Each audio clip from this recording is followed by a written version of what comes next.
ونسلم على رسول الكريم أما بعد فأعوذ بالله من الشيطان الرجيم بسم الله الرحمن الرحيم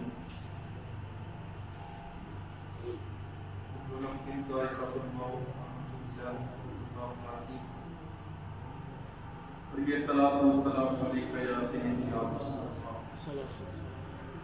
حضرات مل کے پڑھیے الصلاة والسلام عليك يا سيدي يا رسول الله وعلى آلك وأصحابك يا سيدي يا حبيب الله الصلاة والسلام عليك يا سيدي يا نبي الله وعلى آلك وأصحابك يا سيدي يا رحمة للعالمين اللهم رب محمد صلى الله عليه وسلم نحن عباد محمد صلى الله عليه وسلم صلاة وسلاما عليك يا رسول الله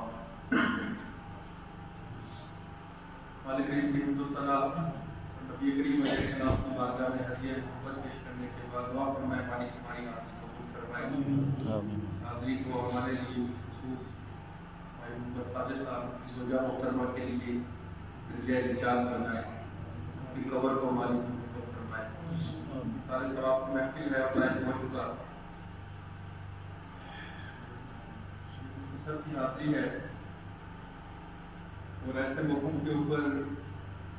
بحث کرنا بیان کرنا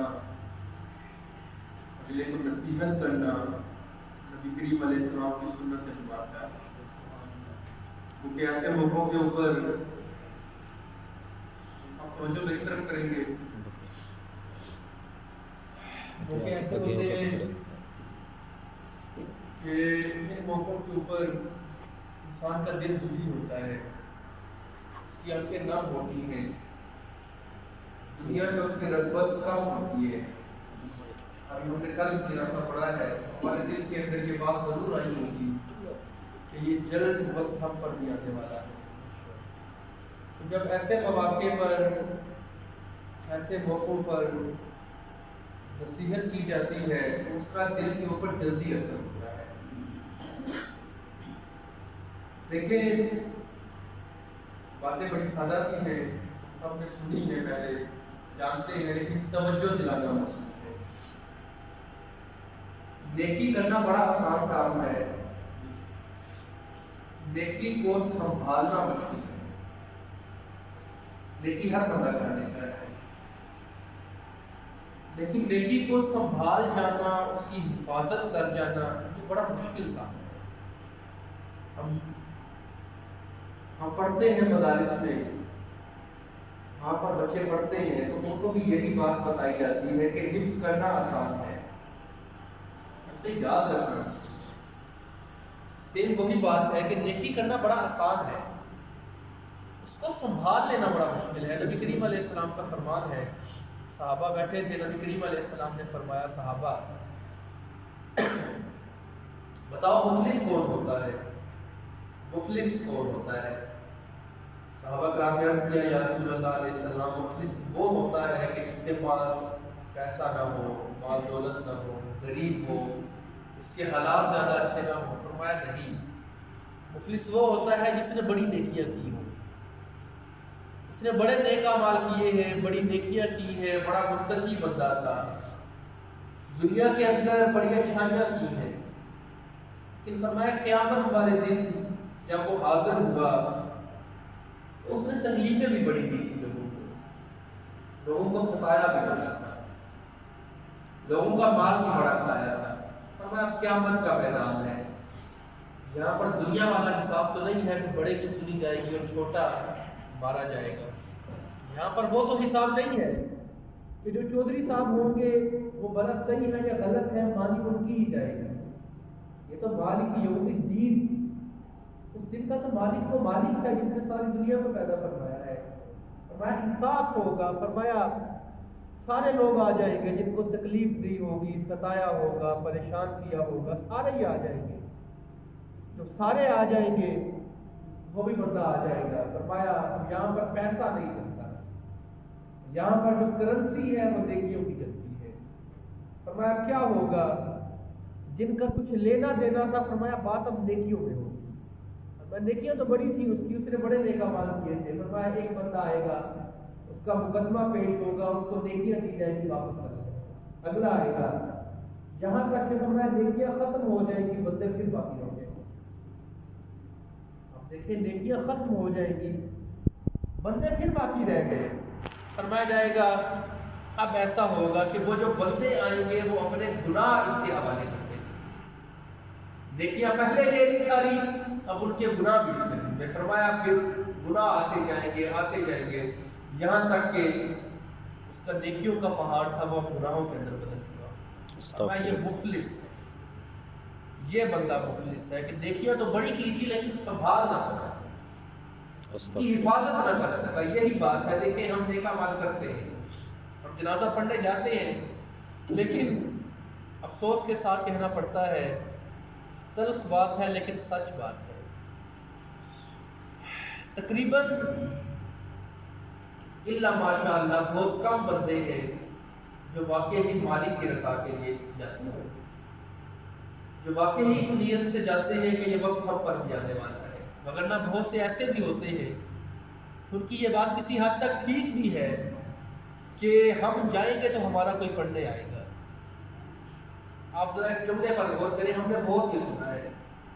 کہ ہم کسی کے پاس جائیں گے تو کوئی ہمارے پاس آئے گا، ہم کسی کے جنازے میں جائیں گے تو کوئی ہمارے جنازے میں آئے گا، ہم کسی کی کلخانی میں جائیں گے تو کوئی ہمارے پہ آئے گا، مطلب کہ حساب تو بھی پورا ہو گیا، تو اس کے گیا وہ تیرے آیا، نیکیاں کدھر گئی؟ اور نیکیوں والی بات تھی وہ کدھر گئی ہے؟ بات تو وہ تھی کہ ارشاد ہوا کہ جو بھی کام کرنا ہے اللہ کی رضا کے لیے کرنا ہے، ہمارا ذاتی مفاد کوئی نہ ہو اس کے اندر، یہ تو ہم نے رکھا ہے مفاد اس کے اندر، ہم نے مفاد رکھا کہ ہم جائیں گے تو کوئی آئے گا، یعنی ہم گئے تو کوئی آ گیا، حساب برابر ہوا، باقی سب کچھ فرق۔ دیکھیں یہ باتیں بڑی سادہ سی ہیں لیکن یہ ہے بڑی طرز، بڑی مشکل ہے اور بہت غلط ہے۔ دیکھیں بات پھر وہی ہے، ہم نیک اعمال کرتے ہیں لیکن آہستہ آہستہ دل کے اندر جلن بھی ہوتی ہے، آہستہ آہستہ جلتے بھی ہیں، تھوڑا تھوڑا دھواں بھی نکلتا ہے اندر سے لیکن محسوس نہیں ہوتا، کاش کہ یہ محسوس ہو جائے۔ جب یہ محسوس ہو جائے گا پھر ہماری زندگیاں بدلنا شروع کریں گی۔ دیکھیں ہم گئے کل، ہم نے نماز جنازہ پڑھا، ہم نے نیک کام کیا، اور دیکھیں نبی کریم علیہ السلام کا فرمان ہے، فرمایا جنازہ پڑھنے والا، پڑھانے والا، جس کا پڑھے جا رہا ہے، فرمایا اللہ سب کا ہی بھلا فرماتا ہے، بے شک سبحان اللہ، سب کا بھلا ہوتا ہے۔ وہ کیسے ہوتا ہے؟ فرمایا پہلی حدیث پاک تو یہ ہے، فرمایا جہاں پر 40 بندے اکٹھے ہو جائیں اور وہ 40 مومن ہو، شرط ہے صاحب پکے مومن ہو، نام کے نہ ہو، واقعی مومن ہو، فرمایا 40 مومن اکٹھے ہو جائیں، مسلمان اکٹھے ہو جائیں، ان کے اندر ایک اللہ کا ولی بندہ ضرور ہوتا ہے۔ فرمایا جس جنازے کے اندر 3 صفیں بن جائیں، 5 صفیں بن جائیں یا 40 بندے آ جائیں، فرمایا مالک جس کا پڑھا جا رہا ہے اس کی مغفرت فرما دیتا ہے۔ بے شک پھر فرمایا اگر پڑھنے والوں میں سے کوئی ایک نیک ہے، پڑھنے والوں میں سے کوئی ایک نیک ہے، تو فرمایا مالک پڑھنے والوں کی جو جس کا پڑھا جا رہا ہے سب کی بخشش فرما دیتا۔ پھر فرمایا پڑھنے والوں میں نیک کوئی نہیں ہے لیکن جس کا پڑھا جا رہا ہے وہ نیک بندہ تھا، جس کا ہم نے جنازہ پڑھا ہے وہ اللہ کا ولی تھا، وہ اللہ کا محبوب تھا۔ ہو سکتا ہے ہم نہیں جانتے کیونکہ ہمارا خطرہ ظاہر پڑ جاتا ہے لیکن دلوں کے ہاتھ میں مالک جانتا ہے، دل کے اندر کیا بات ہے، اس کے جو اس کی کیفیات ہیں وہ کیا ہے، یہ تو مالک جانتا ہے۔ فرمایا اگر وہ جو فوت ہونے والا ہے جس کی میت سامنے ہے، فرمایا وہ نیک ہو، فرمایا مالک اس کے صدقے پڑھنے والوں کو بخشش فرما دیتا ہے، اس کے صدقے سارے پڑھنے والے بخشے جاتے ہیں۔ مولانا روم علیہ رحمہ نے ایک حکایت لکھی ہے، آپ سماعت کریں گے ضرور یہ دل کریں گے، توجہ میری طرف آپ کریں گے، توجہ آپ میری طرف کریں گے، پھر ہی بات کا مزہ آئے گا، پھر ہی بات سمجھ آئے گا۔ باتیں سادہ سی ہیں لیکن شاید کہ تیرے دل میں اتر جائے میری بات۔ مولانا روم علیہ رحمہ لکھتے ہیں، فرماتے ہیں ایک بندہ تھا۔ اچھا پہلے میں یہ بات آپ کلیئر کرتا جاؤں، ٹھیک ہے جی، ٹھیک ہے، رکھتے ہیں بیٹھے۔ فرماتے ہیں ایک بندہ تھا، اس سے پہلے جو حکایات ہوتی ہیں یہ سمجھانے کے لیے قرآن کہتا ہے وَتِلْكَ الْأَمْثَالُ نَضْرِبُهَا لِلنَّاسِ، ہم لوگوں کو مثالوں کے ذریعے سمجھاتے ہیں۔ کوئی واقعہ ہوتا ہے یا کوئی حکایت ہوتی ہے، اس کا حقیقت کے ساتھ تعلق ہو نہ ہو، سبق کے ساتھ ضرور تعلق ہوتا ہے۔ یہ ضروری نہیں ہوتا کہ واقعہ خود سے گھڑ لیا گیا ہے، ہو سکتا ہے گڑا ہی۔ مولانا روم کے بہت سے واقعات ہیں،